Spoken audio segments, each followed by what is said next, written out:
Hello, James here. I'm going to hope you guys doing good today. Well, I'm doing fine myself. Uh, I got something to show you, and I've had some pretty good videos I want to put together. Um, First, the one view that gets hardly no views. That's the wait a minute. I said something didn't add up a little bit. So I'm about to show you something. What's really going on? This is another sensitive topic. It's going to talk about race, um, but it's going to come from a different angles, and it's going to be interesting. I ain't put the title, but watch. The title's going to be catchy when I show it. Here it is. But I'm going to start with Lisa Gabbera's channel, My friend used to pay and she talks about $163 the for car USD insurance. farmers. Now look how much he pays. Most insurance companies are charging extra. They don't want us to know that there's an With the USD, Black and Asian identifying farmers were the least.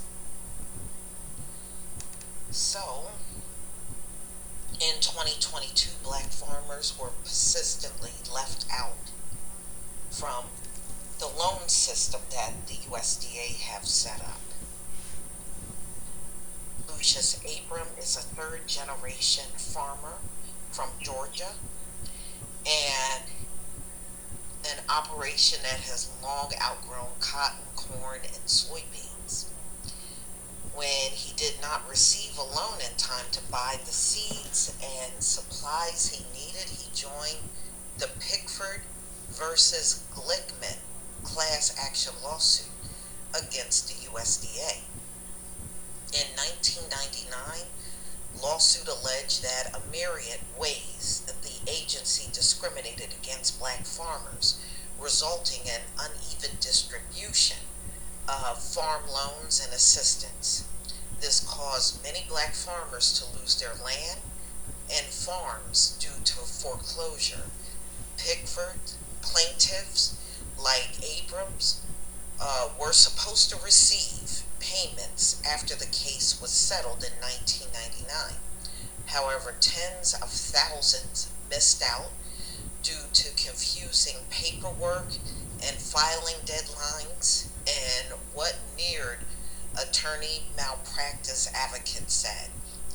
In 2010, Congress appropriated an additional $1.2 billion in a second round of payouts, but still many did not receive them due to denials of claim and deadline and processing issues.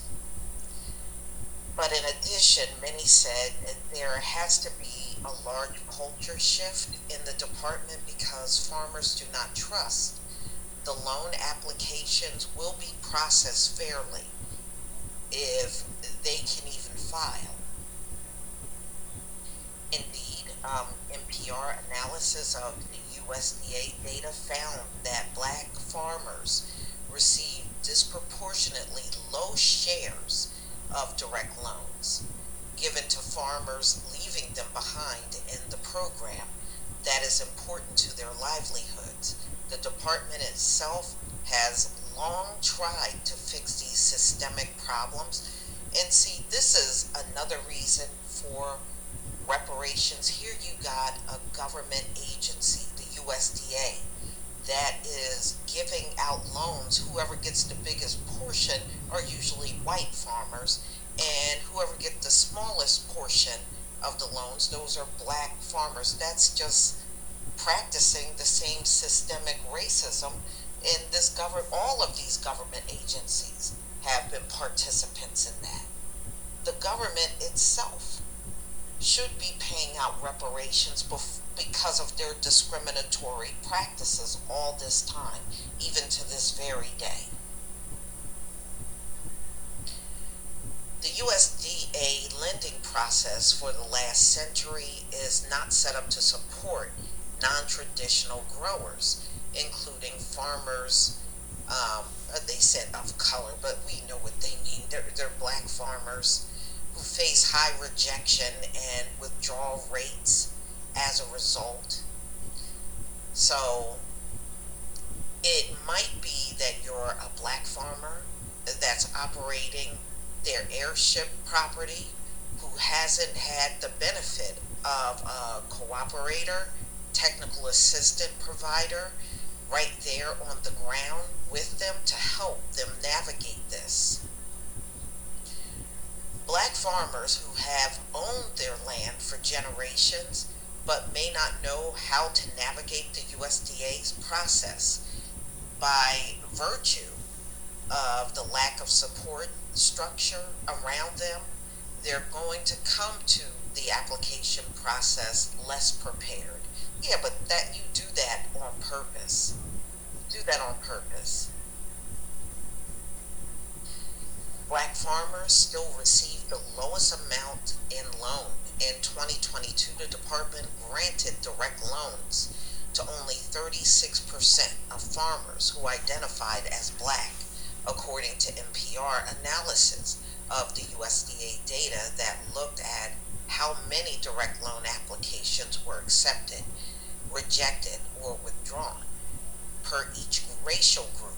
Direct loans are supposed to be among the easiest to get at the USDA. They are meant for, yeah, but it's not easy for black farmers. They are meant for farmers who can't get credit elsewhere and can be used to get land, farming equipment, and other operational costs needed to keep the family business afloat. In contrast, 72% of white farmers who applied were approved. Perhaps some of the biggest gaps in the loan demographics can be seen in the rejection numbers, where 16% of black farmers were rejected, the highest amount. The corresponding figure for white farmers was 4%, so only 4% of white farmers got rejected. That's it. So that right there, the vast majority of their applications were acceptable. And 48% of black farmers withdrew their applications, also the highest, that tied with Asian farmers, and compared to 24% of white identifying applicants. By and large, across the first 2 years of the Biden administration, black and Asian identifying farmers were the least successful in acquiring direct loans, according to data. Yeah, but y'all do that on purpose.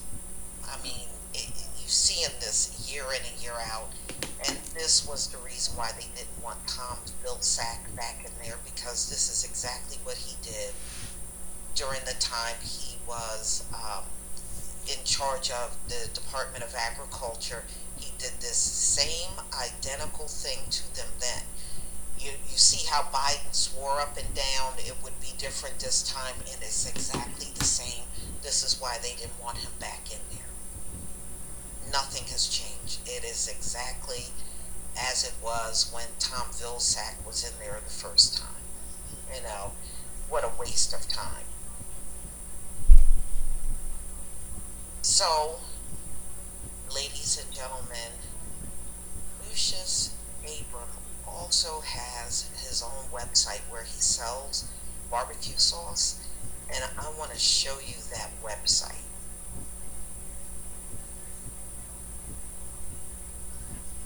Okay, this is Lucius Abram's website where he sells barbecue sauce, and to be honest with you, I think I'm going to order some from him.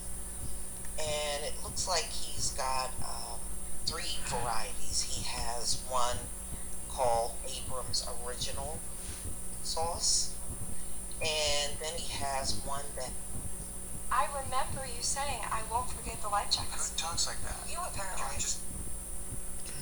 I hate when those commercials pop in. Can we watch the replay? I would love it. It's original sauce, and then he has one that is spicy, and then he has a hot barbecue sauce.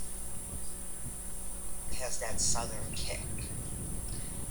And he has a shop here where you can get bottles. Now, this one, a 12 pack, it looks like you get a mixed bottle of each one, and you can get it 2 bottles, 4 bottles. It's not bad. $9.99 for 2 bottles, $16.99 for 4 bottles, and $24.99 for 6 bottles.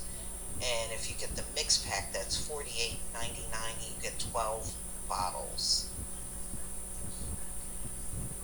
And look like you can also buy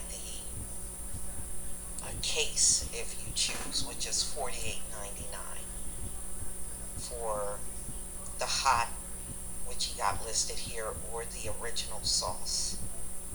So not bad, you know. I'm always looking to try these products from, you know, black business owners. I bought one that was on Amazon. It was a woman, a black woman, that made her own pancake syrup, and I bought a couple of bottles.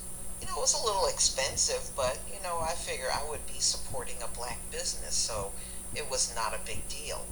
So, you know, now that I know he has his own business and selling this sauce, This is Lisa I'll Cabrero's probably channel. buy some of it. So go to Lisa Cabrero. It's And on, what I'll do is I will leave the link to his website in the description box. Please leave your yeah, but here's another. But people say that it.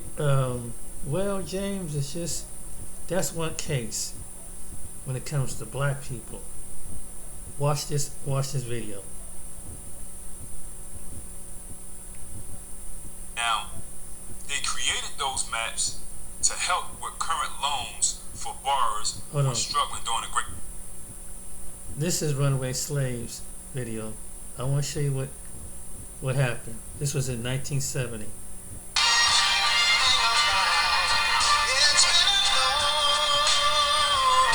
were riding down this block, and these white people start saying, "Get out of here, niggas.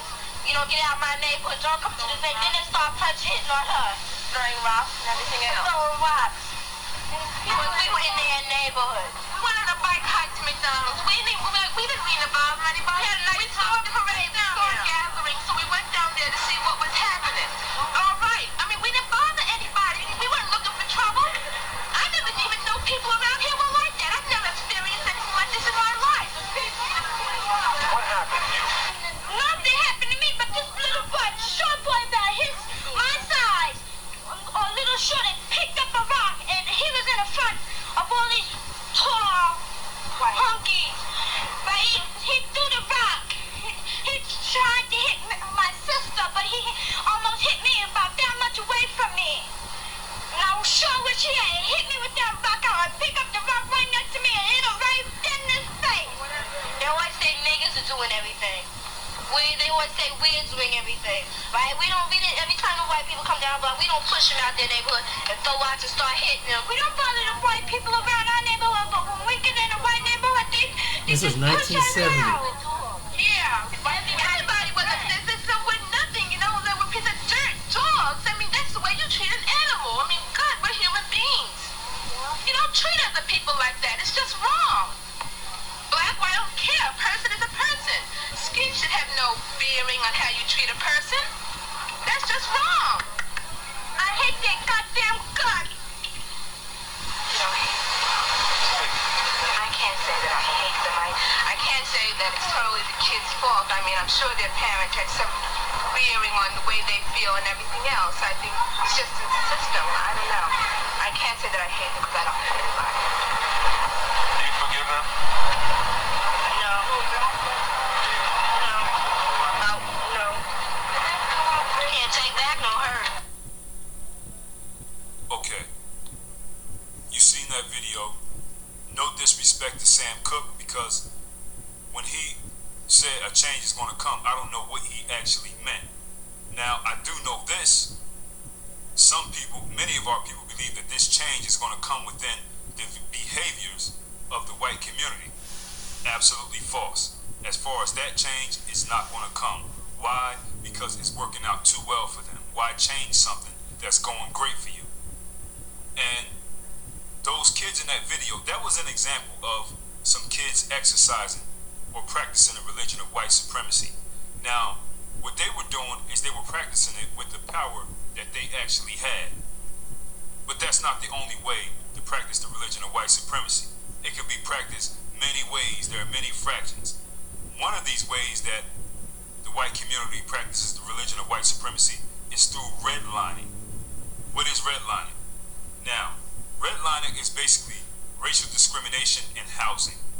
That's basically what redlining is. Any form of racial discrimination in housing. Now, the word redlining actually came from these maps that the government had, where the areas that were outlined in red were, places where black residents live that deemed to be risky investments. So basically on these maps, it didn't say black people live here, black people live here, they live here, white people live here. They just marked it in red, and that was something that they knew. Lenders, the government, people like that, they knew, okay, the red means black. So they didn't have to say, hey, black people are here, here, here. They come up with different things. But anyway, some people want to know where these maps actually came from. Now, this is where those red maps came from. There was a group called the Homeowners Loan Corporation, or the HOLC. Now, it was a temporary corporation. It was an institution that was created to refinance current loans for borrowers who were struggling during the Great Depression. That's what the HOLC was for, and that's why the HOLC came about. So, in the 1930s, this agency called the HOLC, what they did was they drew up color-coded maps that evaluated neighborhoods based on their presumed prospects with those, believed to have the worst outlooks. And the worst outlooks were the ones that were drawn in red. That's where those maps come from, okay? They were created by the HOLC, which was a temporary organization or institution that was supposed to help borrowers who were struggling due to the Great Depression, okay? So they're the ones who made those those maps right there, okay? Where they made the red thing, and that's where people get this whole redlining thing. Even though, regardless of whether you have those maps or not, there is still something called redlining, which is just housing discrimination. They just use that map and the redlining whole thing. So anyway, here's the confusion with those red maps. The HOLC, or the Homeowners Loan Corporation, they were a temporary agency. Now, they created those maps to help with current loans for borrowers who were struggling during the Great Depression. So, that's why they created those maps. Now, in history, many historians, right, they tell people that the HOLC that was the primary agency who was practicing these discriminatory acts and this racism against black homeowners, because they're the ones who made the map. They're the ones who started this. They're the ones who were practicing this racism and religion of white supremacy with these maps where areas were marked off in red. That's not true. That's not true. The FHA were the original people, as always, who were discriminating against black people who were trying to buy a home, or black homeowners, or black neighborhoods and things like that. It was not the HOLC, it was the FHA. So this FHA, they already had their own maps, okay? The FHA, yes, they already had their own maps, and their maps were created and used much before the HOLC was created, okay? Now, what actually happened was the FHA was being hit over the head with a discrimination suit in the year of 1969. So being that they were being hit over the head with a discrimination suit, what they did was they destroyed all their maps and all their documents that they had that could be used as evidence to prove that they were being discriminatory when it comes to lending practices or housing and things like that with black people, okay? So long before these people created these maps, the HOLC, the FHA already had their own discriminatory lending practices and things like that. So the narrative became that the HOLC, since they created these maps, they were the ones who were, the originators or the original people who were being discriminatory to black homeowners. Absolutely not true. So what happened was the FHA, they ran an okey doke, and they found the HOLC as a scapegoat, okay? And they said, said, okay, well, since they're the ones who created the maps, we're going to say the HOLC are the ones who started this discriminatory practices towards black people who were trying to own homes in black neighborhoods and things like that. They ran the okie doke. Not true. Again, the FHA already had they were already practicing the religion of white supremacy when it came to home ownership long before the HOLC was created. And that's why we also have to question these so-called historians or smart academics who said that housing discrimination was started by the HOLC, which the HOLC people was a temporary organization. They were there to help people during the Great Depression, okay? They're not even here anymore. The HOLC is not even here anymore. So, in all actuality, records prove that the HOLC, the people who created those red maps, they loaned heavily in areas where black people lived and owned homes. They actually were helping more black people than any other institutional organization at that time. That's what the records show. Of course, I'm not saying that these HOLC people ain't have some issues, but as far as the records, it shows that the HOLC basically were doing more than the FHA and other people, but they got a bad name because they created those redlining maps, when in all actuality, they were doing the most. They helped black homeowners more than anybody else at that time, okay? Now, the FHA, they were already doing the racist thing long before those maps were created again. But, you know how it goes. Why not use those maps in the HOLC to say that they're the ones who started this whole racism or discriminatory practices in home ownership, being that the HOLC is a temporary organization. They're not here anymore. Let's say they did all this. You get it? When in all actuality, it's always the FHA. It's always the FHA. So what they did was they said, okay, they're not here anymore. The FHA is. Let's put a blame on these people who work there. They're probably passed away. They're gone. Things like that. We can say that they did it. And why not? You have these respected academics and historians who actually wrote about redlining and things like that. And they wrote about that red map, and they always were saying that the HOLC were the ones who did this, they're the ones that started this. That's why I question them as well, because it sounds like these people who wrote about this, these historians and these respected academics, they might have just took some kickbacks from the FHA to say that, hey, you're respected, let's say it was them, so we can put it off on them, when in all actuality, the FHA are always and always will practice the religion of white supremacy, and they are the ones who were starting this discriminatory practice when it came to home buying. Anyway, they're the ones responsible. So this redlining tactic, this map, it was used by them, yes. It was created by the HOLC, but it continued to be used by them and other lenders so that they know, okay, the black people are here, the white people are here, So all they had to do was look at this map and say, oh, this is where black people live, oh, this is where white people live. Black people live here, okay, no loan. White people live here, okay, yeah, let's give them one. They could look at this map and they could appraise properties based off these maps. They didn't have to say, hey, black people live here, white people live here. It's like a code thing that they used it for. So that's how they, did things. Oh, black people live here, let's appraise it as low. White people live here, let's appraise it high, let's hike it up. It's that simple. This is what they were doing, yo. This was a redlining practice. This is where it came from, okay? This is where the white folks live, okay, cool. And this is how they created ghettos, people. So they control this. They control the value of these neighborhoods. They know which neighborhoods are going to go up in property value in advance based off of how they structured them. They know who got the business loans. They know who got the commercial property loans and things like that, the homeowners loans. They knew this. They controlled this. They knew that based off of how they had things set up, the property value would decline where black people live and the residents, and they controlled that. It was going to decline. It was set up like that. The ghetto was created by a conglomerate of white government employees, white lenders, and, people from the white community. That's what you call racism. That's what you call practicing the religion of white supremacy. And they did all of that without hurting any of your little black feelings or calling you the N-word or calling you a monkey. You see that? That's how it works. So you seen those kids in that video, look how they did it. Being violent. I'm sure they were there saying the N-word, calling them kids monkeys and things like that. But look at how these people do it. They don't have to do that, okay? Because a lot of people get this whole thing confused. And let me ask this. This redlining situation, was it called affirmative action? Did they say, hey, this is affirmative action for white people? Absolutely not. Not at all. They don't have to.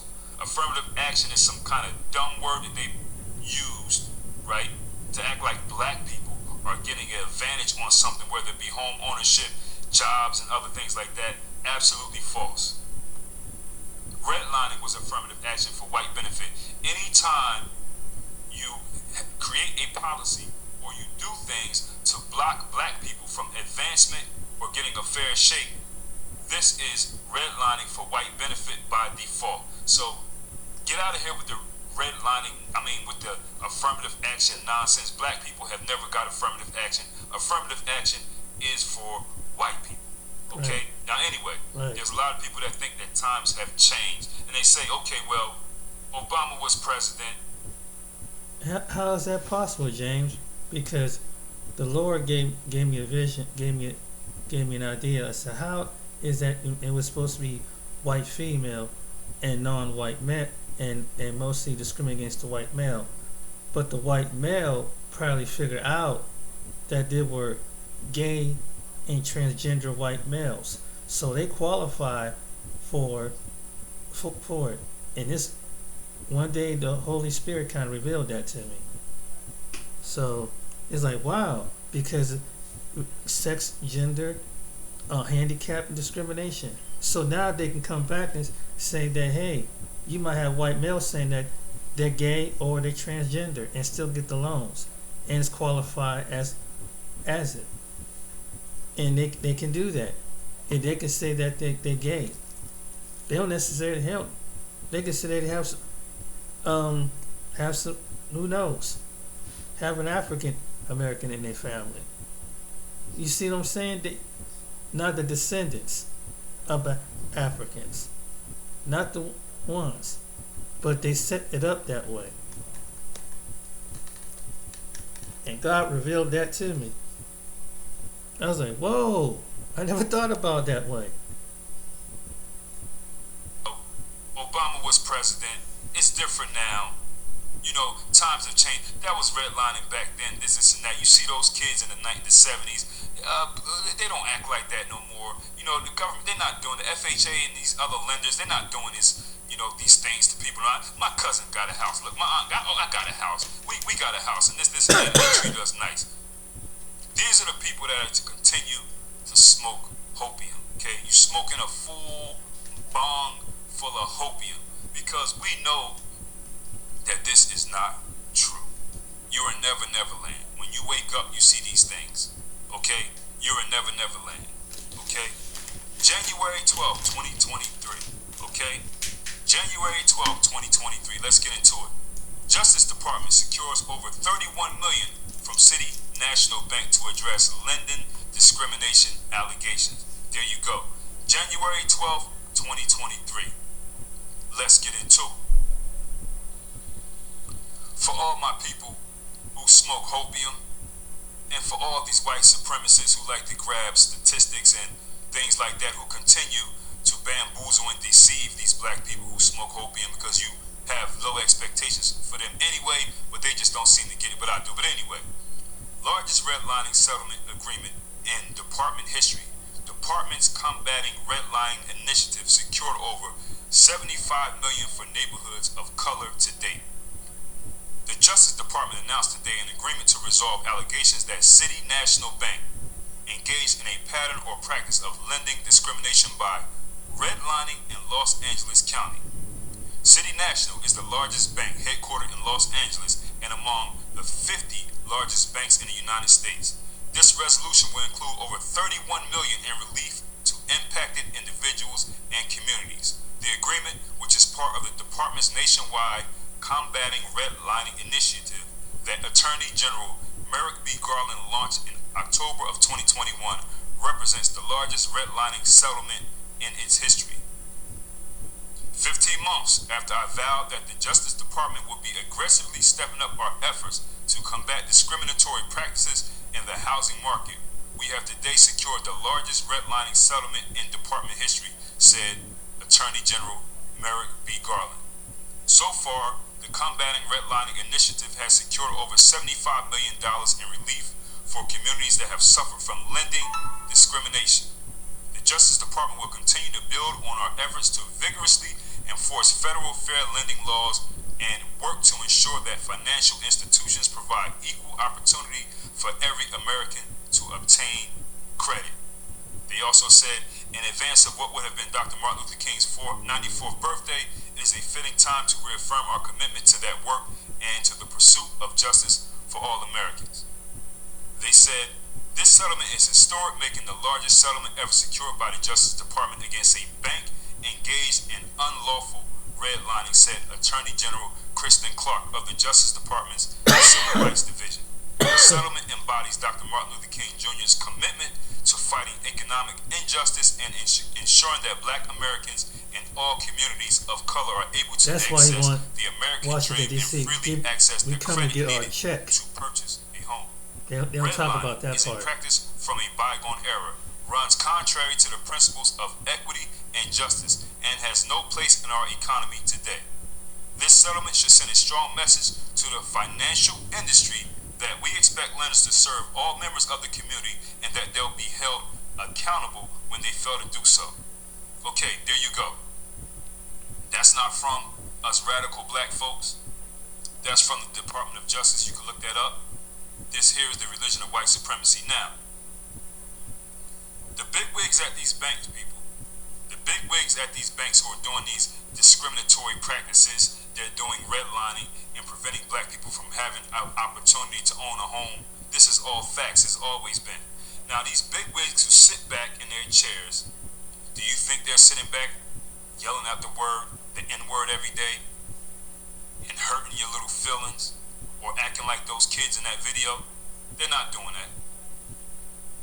These people at these banks, these are the folks that you see Black people saying, oh, well, Tyler Samansky, he's okay. His son plays lacrosse with my son at the school. He plays baseball with my son at the school. They were on the same football team. He was the quarterback. My son was the wide receiver. Tyler Samansky, he's the CEO of that bank. He's not racist. He's a nice guy. You know what I'm saying?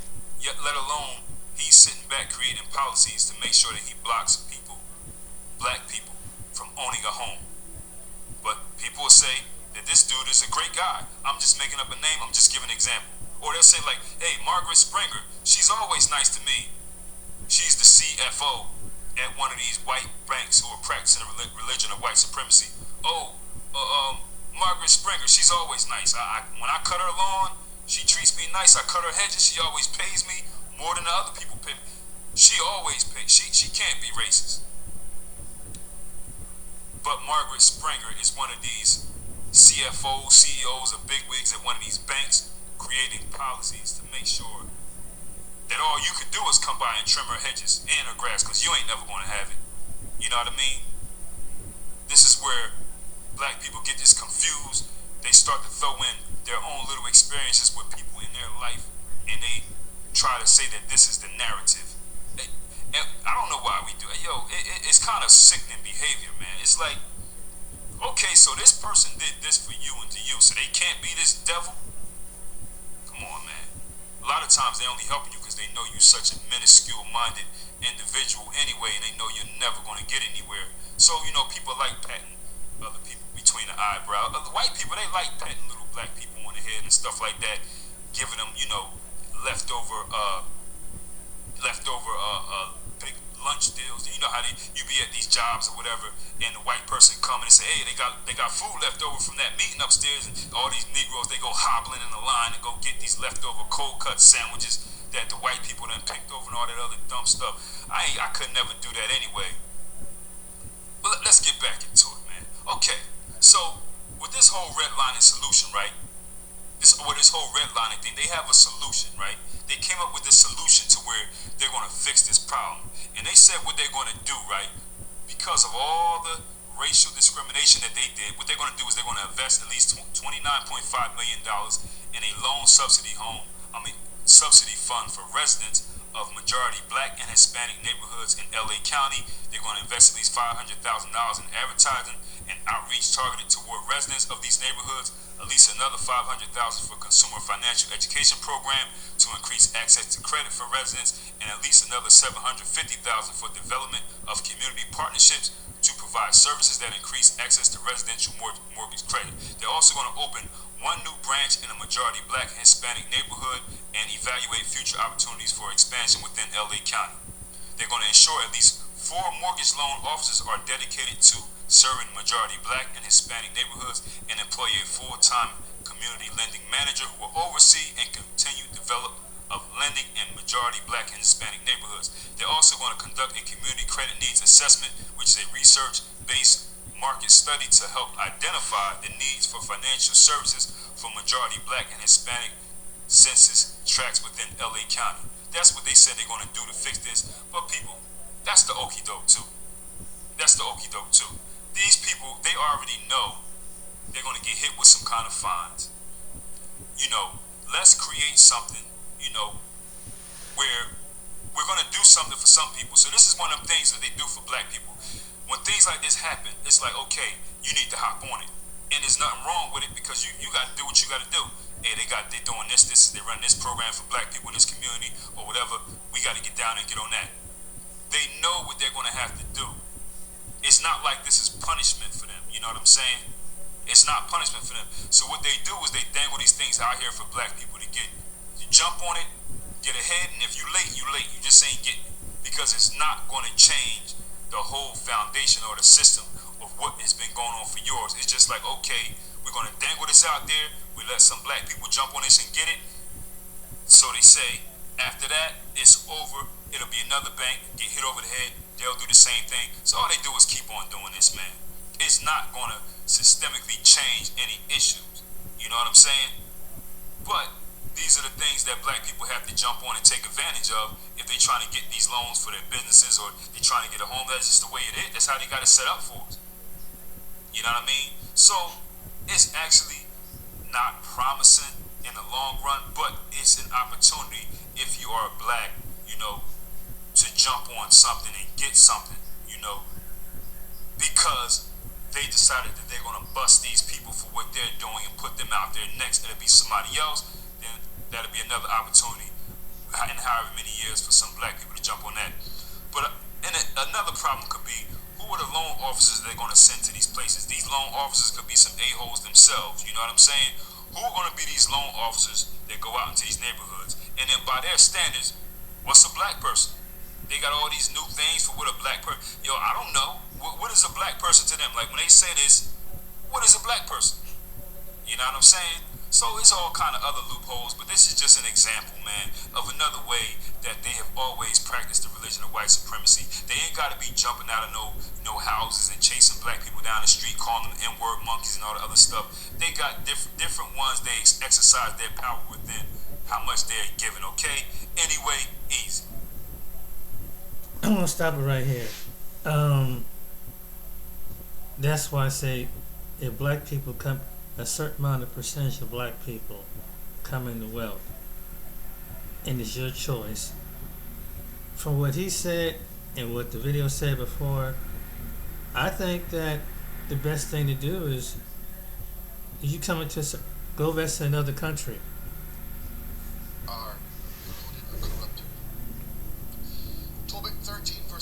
So I'm going to show you another video.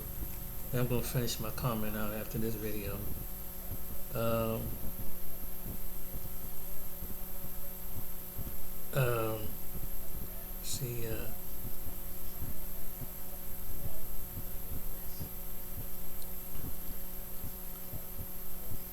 going to use a little bit of their video.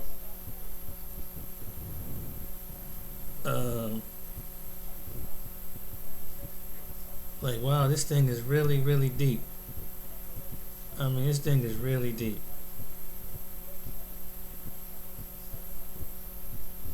And this kind of explains to you on a worldwide poem, what these guys, Yoni, he's a Hebrew channel, explains worldwide why as black people we up under, why we going through what we going through from a spiritual standpoint. That comedian, what's his name again? He ran over to I think it's South Africa. So, what's his name? No, not Kevin Hart. What's his guy? Dave Chappelle. Thank you so much. You know, he said he walked away from millions because they wanted him to put on a skirt. He's still gonna put on a skirt. They wanted him to dress up like Flip Wilson. How many of y'all remember Flip Wilson? You might remember. That's old school stuff.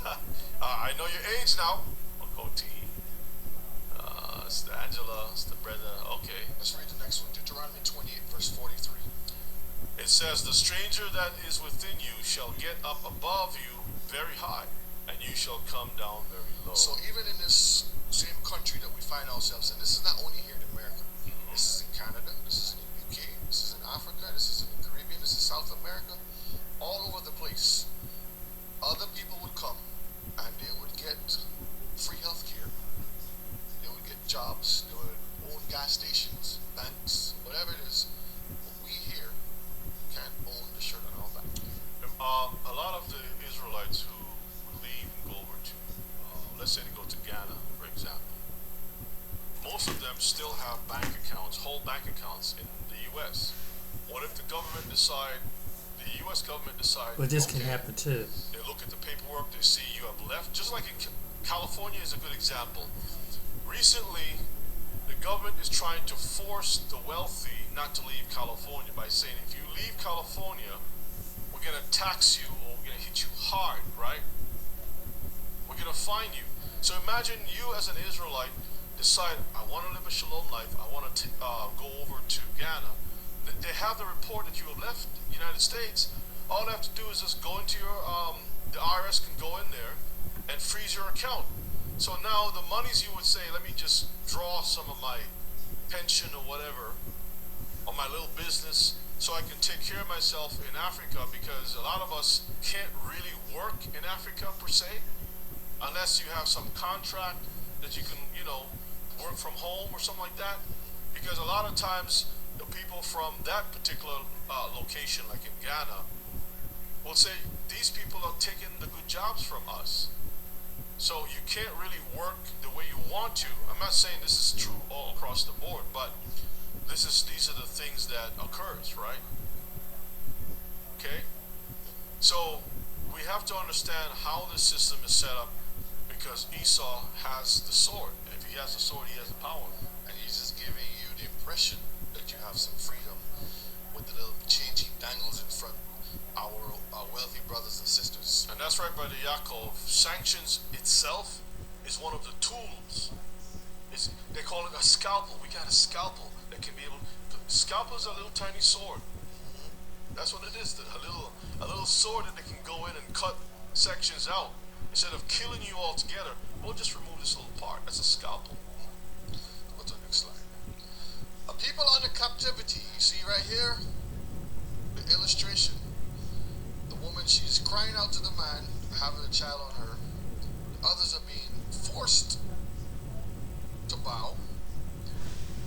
So this is an example of we still in captivity. Mm-hmm. I wonder if they have statues of with that, no, like that, no, anywhere in the world, you will find it. Let's go to the next slide. A people under captivity. Israel has been in 6 captivities as a nation, talking about, under the rule of 6 different governments and powers, in a life of slavery, hard bondage, raped, and murdered. I want to make a slight correction. When you say 6, it's actually 4 according to Daniel, right? 4 the heads, because Egypt and Babylon itself is under the Hamite. Okay, the head of gold, that's under Hamitical or Hamite nation. Because you got Egypt, Babylon, you have a lot of Hamite nations that existed. Right, but I'm talking about the time. No, I understand. I understand what you're saying. Right. But I just wanted, biblically speaking, for us to make sense of it all, because you would see, well, okay, we went into captivity with Egypt, But then Daniel had a dream about Babylon being the head later on. But really and truthfully, Egypt and Babylon, they're the same, from the same Ham, right?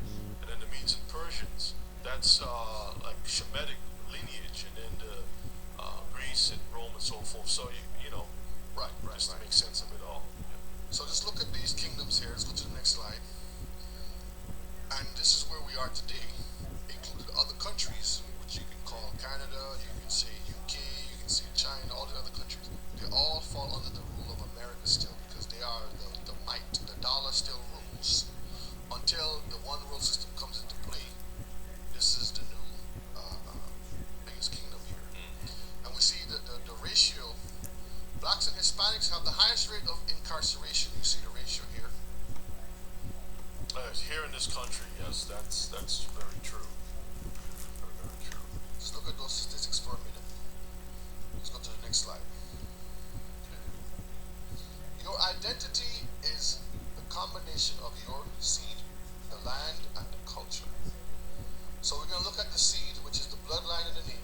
We know Israel is the name, it links to the seed. The land, the country, and the heritage. And you have the culture, the religion, and the tradition. They are, when you put them together, they all form your identity. Okay? Citizenship has nothing to do with your seed. Land or country does not make you. Seed is what makes you who you are. Okay?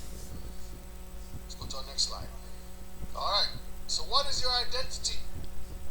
We see this right here. This guy here, his seed, he's Chinese. The land he comes from is China. And his culture, it's called Taoism. Just look at that for a minute. So if What he goes, is your identity? so if he goes to Jamaica, he's not Jamaican. And there's a video online on YouTube where this Asian lady, she's born and raised in Jamaica, but she is of the seed of Chinese. And she would say, I am more Jamaican than they are, and I am this. Look at the video itself, but at the end she gonna say I'm Chinese. You can see the hypocrisy. 1 minute, because you're born in one place, you want to say you want to claim that. Go to the next slide. What is your identity? This gentleman here, he's a Hamite. Okay? He's from the land of Congo. And this is, well, the nose is one thing. All people don't look like that. Culture is Congolese. This is their culture. Okay? Hamites. And there, how many countries is in Africa again? There's a lot of countries within Africa, 54, but I would say. and Israel is dispersed pretty much all over the place. Let's go to the next slide. Russian. This guy is from, he's Russian, from Russia. The culture is Slavic. And there's a lot of different other countries that fall under this country. Like Ukraine, it still falls under their rule still. Funny thing is that the little dolls that they have, the women are always depicted with a head covering. Isn't that interesting? But when it comes to our people, there's no national pride when it comes to covering of the head. Japanese. He's from the land of Japan. Culture is called Matsuri. So you get to understand. Let's go to the next slide now. Right, now we're just giving us some Rus history. Babushkas. Oh, you know some Russian too? You know how to pronounce it, okay. Babushkas. Okay. A person is known by the seed of their father. Numbers chapter 1 verse 18. Read that. And they assembled all the congregation together on the first day of the second month. And they declared their pedigrees after their families, by the house of their fathers, by the house of their fathers, And mothers. according to the number of the names, from 20 years old and upward, by their polls. So you see on the right here, we have a tree, and you see all the different people on here.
black.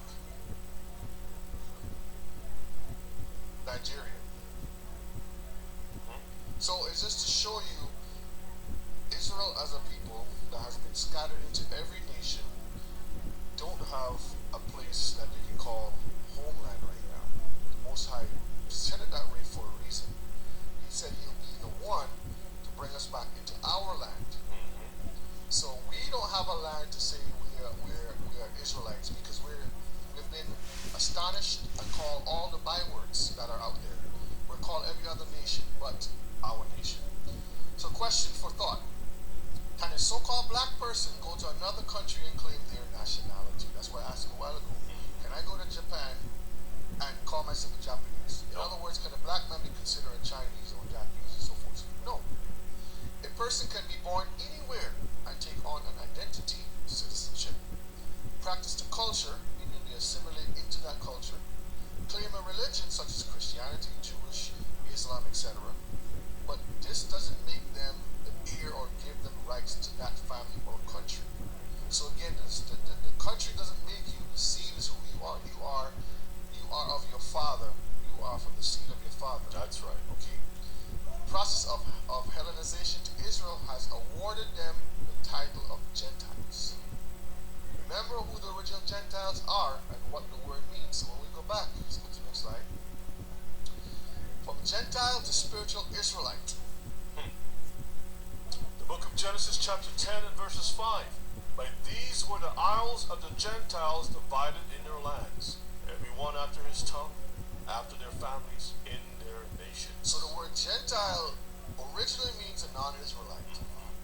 And then the second meaning to it is any Israelite who is not following the Torah.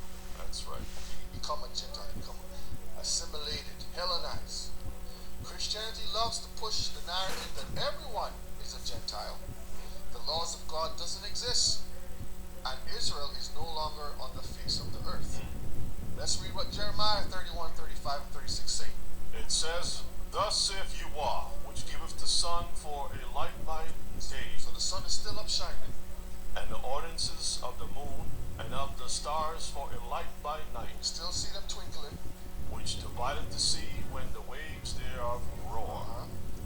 Yahweh of hosts is his name. Jeremiah 31, 36. If those ordinances depart from before me, saith Yahweh, then the seed of Israel also shall cease from being a nation before me forever. So, newsflash, there's no spiritual Israelites.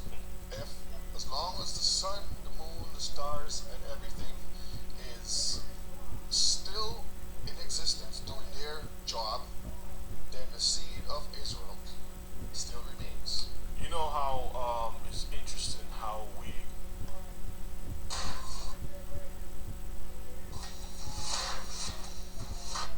Children, you will mourn for them day and night, and you will not see them, right? They were snatched out from infants and from little children. Here, if you're scattered into every nation, right? Answering the curses, do you fit what is prophesied in the scriptures?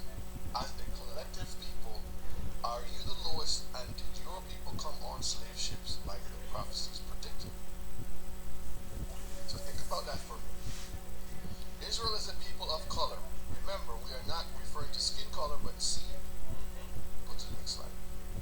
And when we go to the Christian church, all of this history means nothing. It's sanitized because remember the whole program is for us to get into the kingdom that doesn't have any nationality or anything like that. And Christ is going to make all of us one. But it's the same Christ who divided the nations. It's the same Christ who says the sheep will be separate from the goats. It's the same Christ who says the tares will be separate from the wheat. There's no mixture of anything.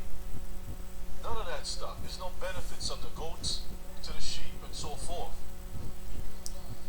So we are still an astonishment and a byword.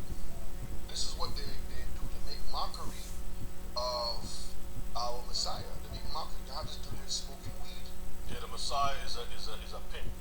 He smokes weed, and he's wearing a female auburn wig on his head.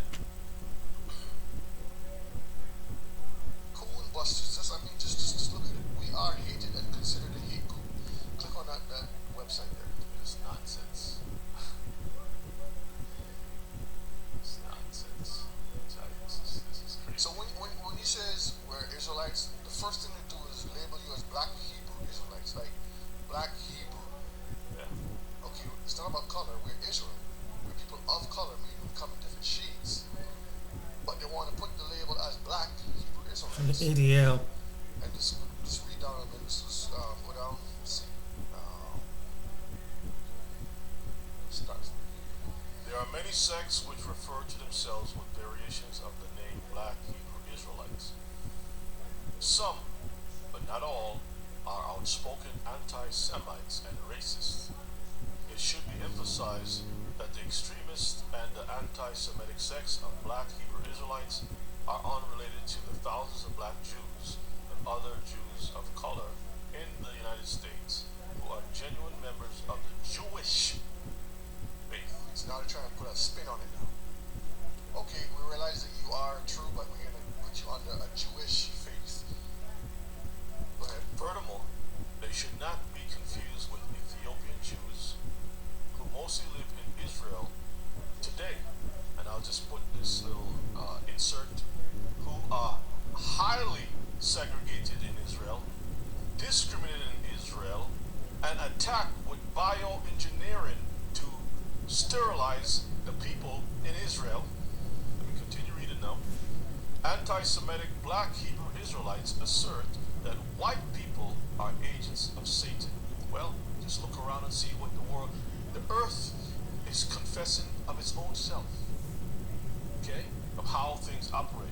Jews are liars and false worshippers of God, and blacks are the true chosen people and are racially superior to all other ethnicities. Now take this thing and put it in the chat. Do what now?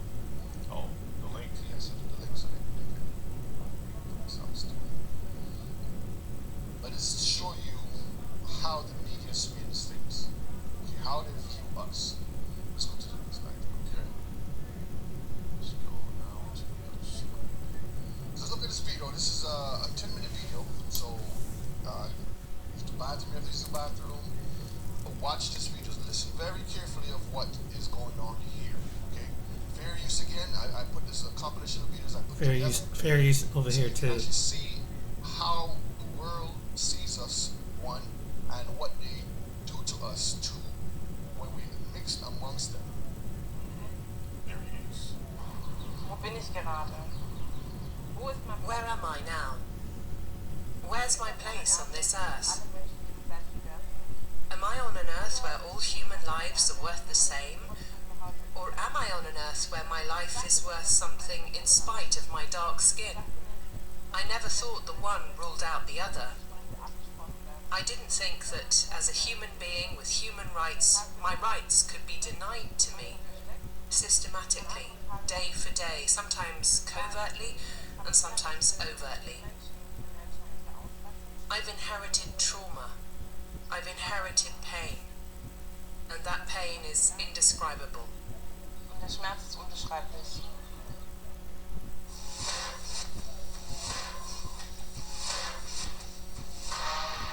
As the US struggles with racial equality in 2021, the rights of those with African roots who live to the south of the border aren't a pressing issue for government officials, but that's not for a lack of black people. 2.5 million people here identify as Afro-Mexican, as counted for the very first time in Mexico's 2020 census, yet their issues are largely ignored. Living mostly in communities in states of Veracruz and Oaxaca, poverty-stricken regions where even high school infrastructure is rare, black Mexicans who seek better opportunities in other parts of the country say they regularly face racism. Sosima Serrano left her community in Oaxaca when she was 14. Now 60, she has lived a lifetime of racial abuses in Mexico City. There is a lot of racism here. Wherever I go, people will tell me how ugly I am, or how ugly my skin color is. I respond that it won't rub off on them, but it makes me feel bad. I even generally avoid social events with friends for fear of discrimination. Mexico's federal Congress only formally recognized Afro-Mexicans as an ethnic group in 2019, despite their having first arrived here at the same time. He said Afro-Mexicans, so The Spanish conquest listen to the terminology they call us. Indeed, a common complaint by black Mexicans is that the rest of the country is often incredulous that they share a nationality. I often have problems with migration authorities.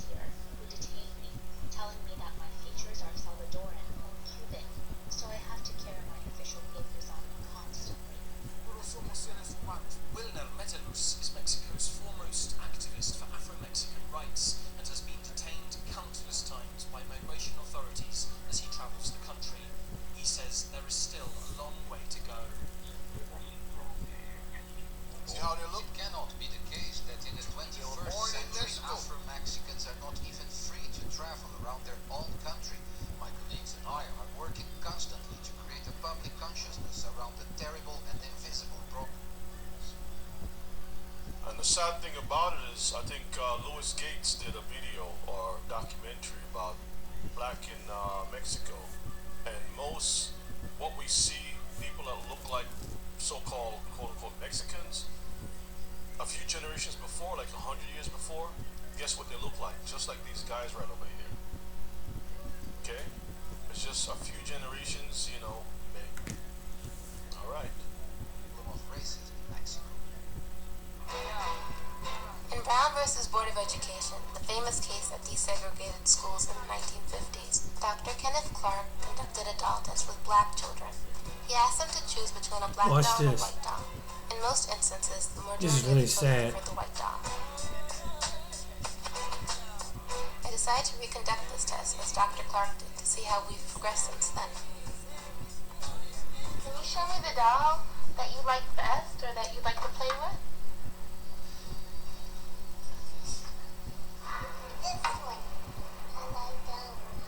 Think about the generations here. Train the children. And when they get older, they're the future. I'd like to play with this.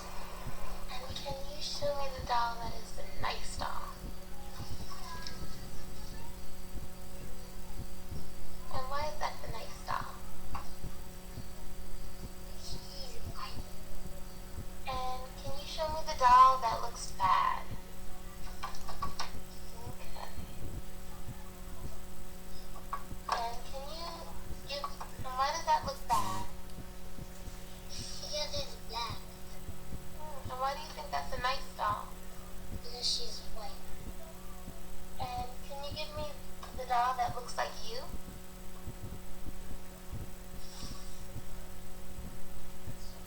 15 out of the 21 children preferred the white doll.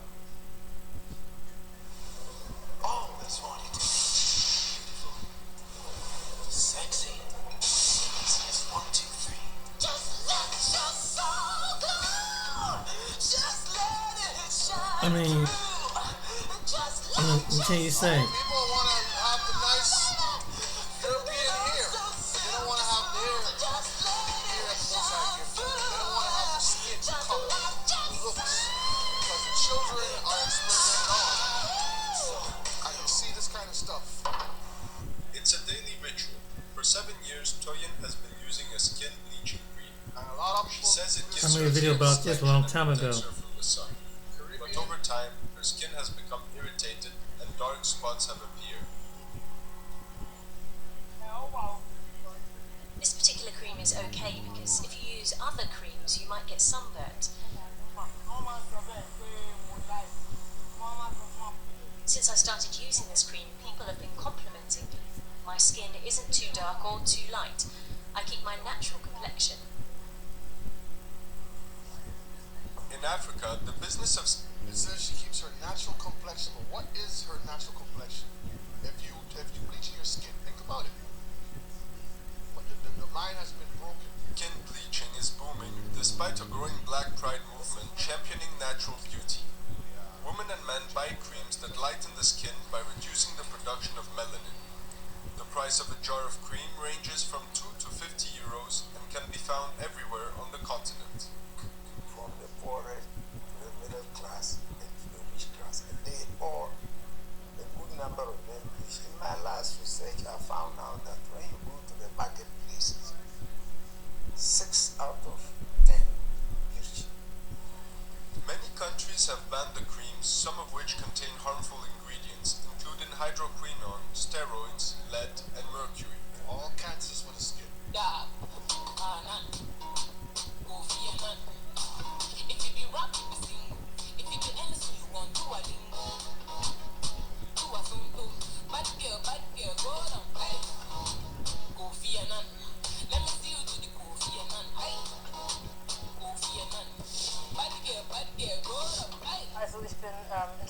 I grew up in Stuttgart and attended a high school with over 2,000 students, and pretty much all my friends were white. I didn't look like they did, and didn't do the same things at home that they did.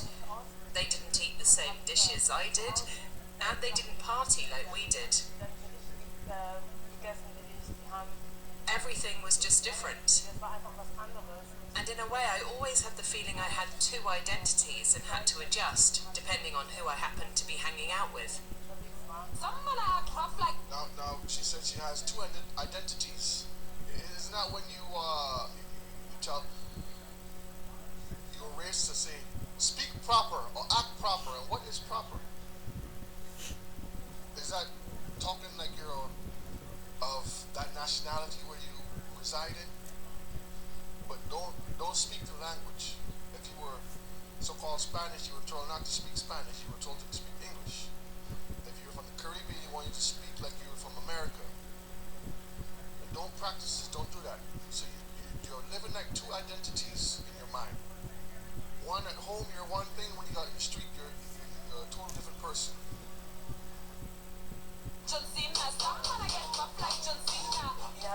Dancing gave me a feeling of belonging because it didn't matter what skin colour I had or who I was friends with. All that mattered was dancing and having fun. For Anna, life is easier in Berlin than elsewhere. She has found her community here. You can run into a group of Nazis at night here too. It's not like it isn't dangerous to be black or have a migrant background. And it's not just about the things people say, not just name calling, but things like, oh, what? You're at a university? Or, what? You were at a preparatory school? I'm thinking, what's wrong with me going to preparatory school or studying? These things make it hard to feel at home, because you don't look like the others and don't have your roots here, even though I was born here, speak the language, and I'm at university. She doesn't want to hear the question, where do you originally come from, anymore. As a black person, you know when you bring a child into this world that it's going to be black, and you ask yourself, do I really want to bring a child into the kind of world we're living in? I don't know what will happen to my child when he or she goes to school. Who will my child run into on the street at night? Oh, I know what you mean. They think we speak another language and they say hui hui or something. Or they say, chicken. Has some nice chicken. I wonder why they say chicken. Everyone eats chicken. It's a racist stereotype with a long tradition among right-wingers. In the United States, former black slaves were often fed on chicken. Many teachers always used to underestimate me. They didn't realize how much I can do, and often they didn't call on me. At some point I just got so angry and sad that I simply ran out the door. And then I just cried a little. It benefits you to have in your own country. I mean, with us as blacks, we don't have anybody we can call and say, hey, those rocks you got over there, they brought them over here. That information that you guys have over there, send it over here. We need that. So this just shows you, Mr. Carr, that our people are destroyed. As a people, we're scattered in every country, in every place. In every place on earth, and we are the lowest of low. Okay, no matter what your education, unless you have a purpose for them, which is destroying your own people by the music that you put out, by the movies you put out, by dumbing down your people and keeping them down. That's the only way you get wealth. That's what you see Hollywood is portraying in the music industry, in the movies, and all these different wealthy people. They speak nothing of the Torah or the laws, keeping statutes and commandments. It's always about self-identifying, idolism, or destroying the seed. But they don't teach you anything about life. They don't give you an identity. We have no country to go back to. The question is, where in the world is Waldo? But in this case, Israel. Before we continue with the scriptures, we have this mention in the Bible where it says, "Yea, the godly in Christ, the Messiah, shall suffer persecution." Right? The Bible also says that in Sirach that prepare yourself for temptation, trial by fire, that the Most High chooses the good men as gold. Now, why am I bringing this up? When you look amongst all the other nations, we're the only one who has been targeted. So when the Bible says, yea, the godly in Christ shall suffer persecution, the Bible already tells us that we are godly. We belong to Him. We are separated for Him. And therefore, we're going to get that persecution. So by default, we are the chosen. You can't outrun your heritage. I don't care if you try to bleach it, you try to hide behind a flag or whatever. It will not work. The problem is that we don't want to accept anything. We don't want to accept it. In our mind, we have this Cinderella psychology, whereas it's in reversal. Whereas we think that we need to have that glass slipper, and Prince Charming is going to come and rescue us in that light. Whereas we are the special ones before the Most High. So many of us are looking for Prince Charming. Whatever it is, whether it's money or whatever it is, this is why many of our people grow up watching soap operas. The soap operas, and you look to see how the people behave themselves, and this is a lie, because this is a lie. And as you mentioned, that it's a sad thing, because the same things you see on these soaps, relationships happen in real life in the next generation down after that. The same things that act out, the same things happen. That's why I should be there with the children, because they target the children, knowing that when they have the children mentality or way of thinking change, as they get to adults, their offspring is going to start changing their appearances. I show that's so low, as there was a joke that they have there, but that's the truth. You want to change your appearance now. You don't like your skin color. You don't like who you are. And then the generations are polluted and corrupted. Mm-hmm. Tobit 13 verse 5. Read that for me. Okay. 1 second, brother. We have. I'm gonna stop it right here, and pretty much that's self-explanation right there. I mean, I don't know what more I can say. And for black people, you decide to move, do it secretly, do it quietly. You decide to leave this country, and just make sure you're able to withstand in whatever country you go to, in case that happens. But like he said, so cheer up, because the God that made everybody is gonna put you first. Even though you're invisible to their mentality, you're invisible till you're visible. You will always be visible in front of you will always be visible in the eyes of God. You will always have the favorite with the eyes of God. So cheer up, and do what you gotta do. You feel like you have to separate, do what you gotta do to keep your mind, keep your health, keep your sanity, and to avoid whatever part of the world racism you go through. So be encouraged, be still, that you are loved by the Most High, who created everybody on the earth. You're not second or third class. You're not a curse. You're not made to feel like you're human. Remember that. And the ones that the bottom will be put back at the top eventually. Trust me.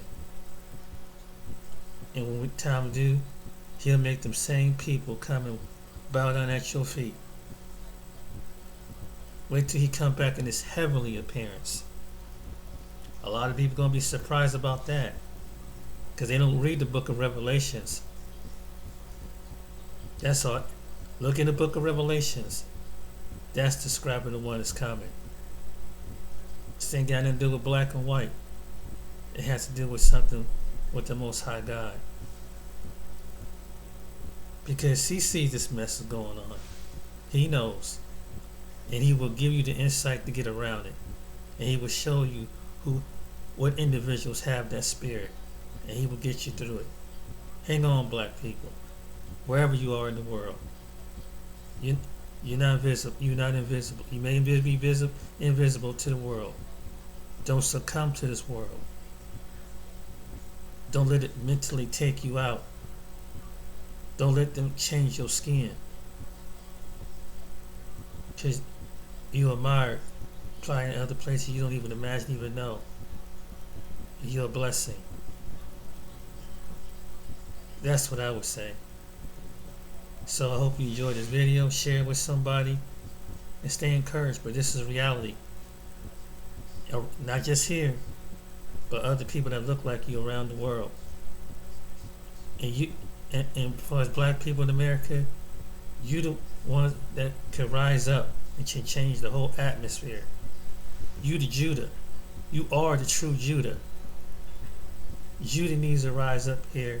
Judah needs to rise up in England. Judah needs to rise up in the Caribbean.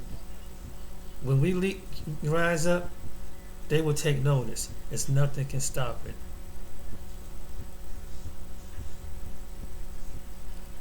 You a man. You was the first man that God put on this planet. No matter what the white supremacist says, it don't matter how try they make you seem like you're non-foreign, not inhuman. You're human. You are a man according to God. You're a black woman according to God. You're the first black woman. That's a fact. You're the first black man on the planet. Scientists can't dispute that. You know, people study history can't dispute that. It is what it is. So you guys take care. And yeah, this is the reason why black people go through what they go through. The war is not over. Remember what I said in previous video? Racism transforms itself. The racism not going away. It's going to keep transforming it. Who is in control in the government, they're going to transform it. And if they put a black face on it, they can transform from behind the scenes of a black person. They can transform it when it comes to getting wealth off of you, using your likeness, taking the inventions and creativity that they have done before and credit to themselves. They try to distinguish you off the earth. That's what it is. That's the reality. That's the truth. So I hope you enjoyed this video. Until next time, you guys do the best. Take it easy.